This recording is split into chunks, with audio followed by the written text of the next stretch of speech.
Thanks. Next, Thomson Airways, Alton Towers, Chessington World of Adventures, all charging for services that used to be free, enough to annoy most people, enough to send Watchdog's grumpy old man, Rick Wakeman, into meltdown. There's no such thing as a free lunch, they say. Well, here's the worst news. There's no free breakfast either, or dinner, or anything really.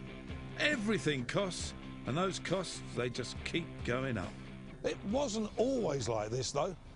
I'm old enough to remember when things like toilets in all train stations were free. And directory inquiries. Going to the dentist was something else that cost nothing back then. Prescriptions were free too. They still are, if you live in Wales, Scotland or Northern Ireland. Not much use if you live in Norfolk like me. Mind you, wherever you are in the UK, you can't escape parking charges. Once confined to main roads in big cities, they're now everywhere. From hospitals to train stations, local authorities are using them to rake in extra cash too. From the Lake District, which is now charging for more and more of their car parks, to Winchester, where they've recently introduced Sunday charging, to Westminster, where you now have to pay to park your motorbike on the street. £1 a day. And as they've scrapped most of the meters, you have to pay by phone. So there's the cost of the call too. Some of our top attractions have also noticed the money-making potential, like Chessington World of Adventures. I paid £66 to get into the park, and then I also had £2 parking ticket to pay. I just think it's a bit of a joke. There's no need for it. They own enough just for the tickets that we buy to get in. £2, whilst it isn't much, when you pay for the food when you get in, it all tots up and it makes it for a very expensive day out. Another £2 to park, well, where else could I park? Yeah, there's nowhere else nearby to park. Yeah, that's right. Charging you admission's no longer enough. They charge you for parking too. Both at Chessington and these other Merlin-owned parks. Leisure breaks in Britain, huh? Maybe it's worth looking abroad if we don't want to get stung. Or it would be. If the airports and airlines weren't at it as well.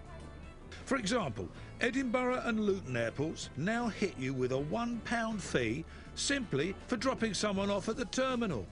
And once inside the terminal, some airports, like Bristol, have brought in a £2 charge for using a luggage trolley. And you know those little plastic bags they make you put your liquids in before you board?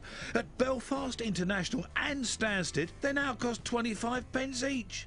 And to cap it all, Durham Tees Valley airports started charging passengers a fee just to enter the departure lounge. Previously, passengers pay for all the services that an airport provide through their air ticket.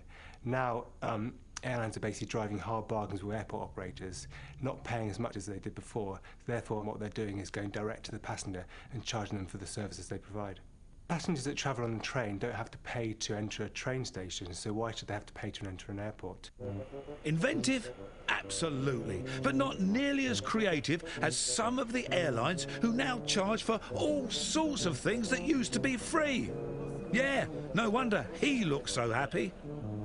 Ryanair have been one of the pioneers of bringing these extra charges. Previously, you paid one price and you got all your services included.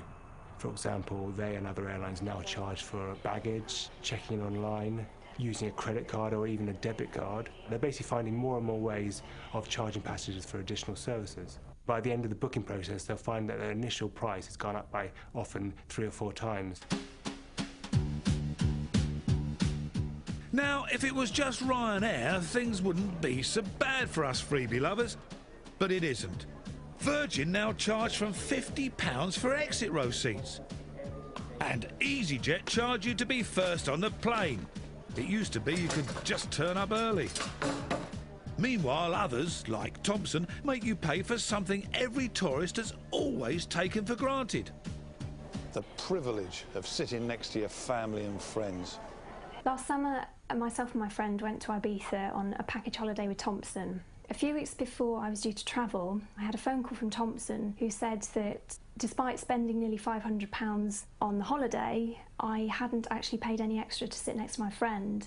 And if I wanted to do so, we would both have to pay £6 per person each way. The lady that phoned me said, "Oh, you are on a very full flight."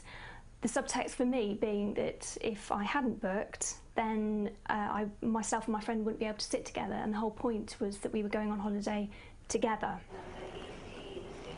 Do you know what? There are times when I've just about had it with this country. Thankfully, I'm off to America for my holidays. That's right, the land of the free. What was that, James? Bad news for passengers now who are flying from the UK to the US. It used to be that you could get a visa for free under the visa waiver scheme for UK citizens. Now the US are brought in a charge, so that's going to be $14, I'm afraid.